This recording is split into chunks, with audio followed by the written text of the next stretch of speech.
Steve, Lauren, it's important to note there have been no reported cases this year in North Carolina, nor were there any last year. But as you mentioned, folks who are not vaccinated are at the highest risk of becoming infected. So we want to take a look at the figures here in North Carolina, how the state is faring in vaccination rates.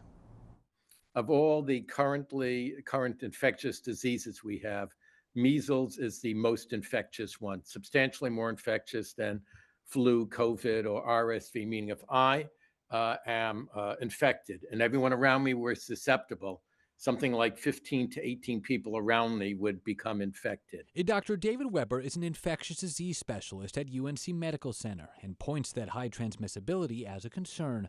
The good news, the MMR vaccine, which covers measles, mumps, and rubella, is highly effective. If you've had both doses and had a normal immune system, it's 99% effective in preventing infections. So despite these new cases, if you're part of that group, there's likely no concern.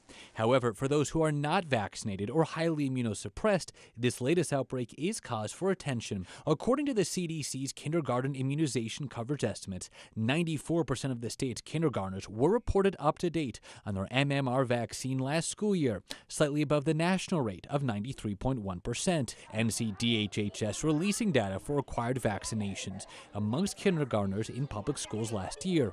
Here in the Triangle, the rates of students who had received their mandated immunizations include 91.19% in Cumberland, 82.24% in Durham, and 96.01% in Wake County.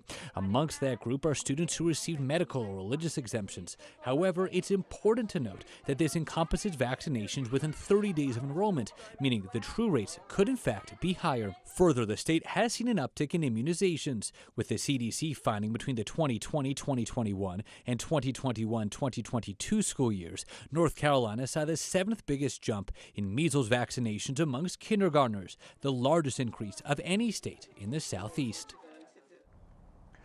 Now, it typically takes about 2 to 3 weeks after vaccination to get full protection. Dr. Weber says it is never too late to get vaccinated, and we do have the figures for other schools, districts throughout the Triangle in this story right now on ABC11.com. Look, Steve, Lauren, like flu, COVID, RSV, you are infectious before you start showing symptoms, but it is still important to know what those symptoms look like.